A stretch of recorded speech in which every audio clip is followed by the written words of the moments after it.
Cloud engineers earn between $135K and $151K on average in 2026, and the role is expected to keep growing at a rate of 17% through 2033. Only 0.4% of developers list cloud as their main skill. So that gap is wide open, and the people filling it right now are not the most experienced ones. They're the ones who learned in the right order. Hi, I'm Tom from Mentor Cruise. Today, I'm giving you the exact roadmap to become a cloud engineer in 2026. What to learn, in what order, and how to get hired. Number one, what a cloud engineer actually does. So what do cloud engineers actually do? Well, if you think of the internet like a city, then cloud engineers are the ones responsible for building the roads, laying the water pipes, and wiring up the power grid. It's not the glamorous stuff you see on the surface, but it is super important, because without it, nothing really works. In practical terms, a cloud engineer sets up and looks after the servers, storage, and network connections that apps depend on. So if you go on a website and it just works, that's because a cloud engineer did their job quietly in the background. There are three main routes into infrastructure: platform engineering, DevOps, and cloud, and this is probably the most accessible one. You don't need a PhD or even a degree, you just need to be able to write code and wire tools together. The pay reflects how much companies need this. Entry-level cloud roles start around 110K in the US. If you want help moving through this faster, check out Mentor Cruise. There are cloud engineers and career coaches on the platform right now who've been through all of this themselves. One good conversation can save you months of going the wrong way. Link is below. Number two, the learning order most people get wrong. Most people start in completely the wrong place. They buy a cert or they jump straight into an AWS tutorial on the first day. That's kind of like trying to drive before you even know what a car is. You're gonna crash and be like, oh man, I guess I'm not really cut out for this. When actually it was the order that let you down. So here's the order that actually works. Start with Linux, then move on to networking basics, then pick a cloud platform. Linux is important because most cloud servers you'll ever touch run on it. linuxjourney.com is free and is where I'd point anyone who's starting from scratch. Next, learn networking, which is the basics of how machines actually talk to each other. You just need to know enough to not feel lost when someone mentions a subnet or a load balancer. Then pick one cloud platform and go deep. If you're not sure which, pick AWS. It's got the biggest market share, which means the most jobs and the most tutorials. The free AWS Cloud Practitioner Essentials course is a good starting point. Once you've got those under your belt, you can layer on Terraform for infrastructure as code, CI/CD pipelines for automated deployments, and Python for the glue that holds it all together. The wrong path is buying a cert first and then trying to figure out what the cert actually means. But the right path is building the foundation, then stacking the tools on top. Akshay Kapoor, a software engineer and cloud architect with over 16 years of experience in technology, had these great tips to share. The biggest time wasters that I've seen are pursuing certifications without depth, tutorials copying, and over-focusing on tools instead of fundamentals. Certifications definitely feel productive because you're checking a box, but in interviews, we can immediately tell if you've actually built and debug systems or you've just memorized some concepts. And the same applies to tutorials as well. People build 5 or 6 different projects that are basically copy-paste from YouTube, and it feels like progress because you have something in front of you that works. But the moment I ask what broke while you were building the system, or what would you do differently at scale, then there's no depth. And finally, in some cases, it's also about tool obsession, I would say. Kubernetes, Terraform, and all the likes. Don't get me wrong, these matter, but they don't replace the fundamentals like networking, Linux, and understanding operating system internals. Most real cloud engineering work, let's not forget, is about maintaining and debugging systems.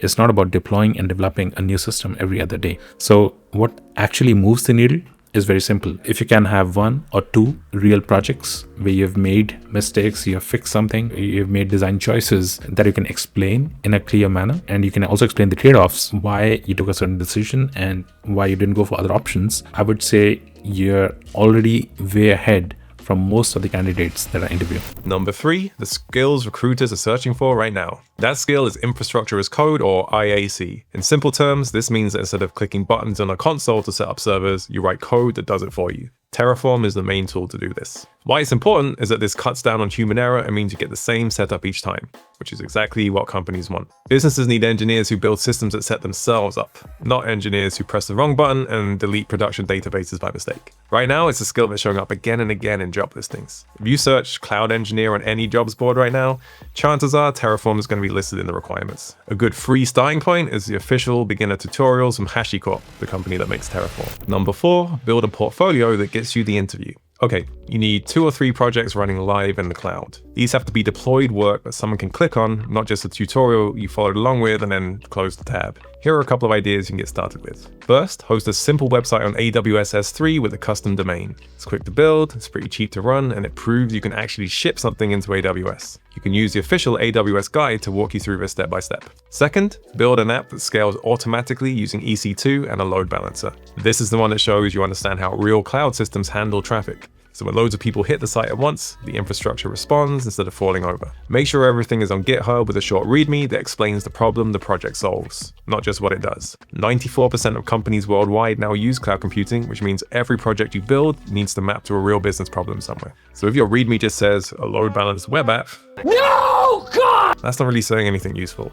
Instead, include the why, a web app that stays up when traffic spikes, which I built to learn how AWS handles real-world failure. Amin Shafai, a Microsoft cloud solution architect with over 14 years experience, had this to say. When I review a portfolio, I'm honestly less interested in the list of technologies used than understanding the challenges the engineer ran into. A real project always encounters frictions. What separates the strong candidates from the majority is their ability to describe in their portfolio how they deal with those challenges. That problem-solving skill and the ability to learn and adapt are, for me, more revealing than any technology list. So what I advise to my mentees is to document your challenges explicitly, write about what broke, why it broke, and the reasoning behind how you fixed it. This narrative will be your real portfolio, and it will make you memorable and credible.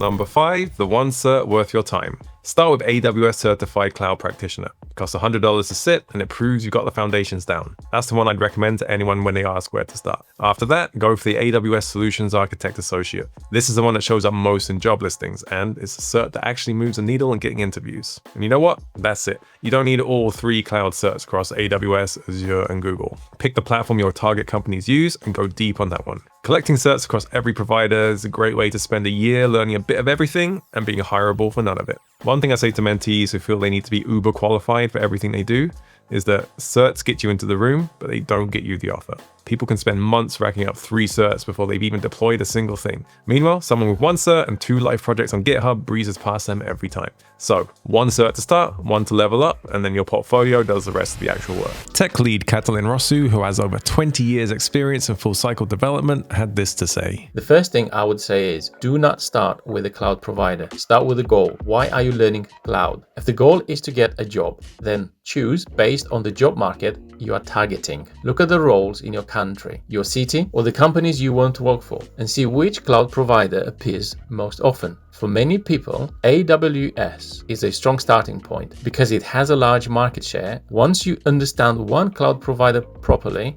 the concepts are largely the same across the others. The order is simple. Linux, networking, 1 cloud platform, Terraform, CI/CD, Python, 1 cert, 2 projects. If you want help staying on track, go to mentorcruise.com. The link is in the description. And if you want to know which tech skills will still matter once AI takes over the rest, watch this video next. Cloud engineering is one of the few roles that powers the AI wave, not one of the ones it wipes out.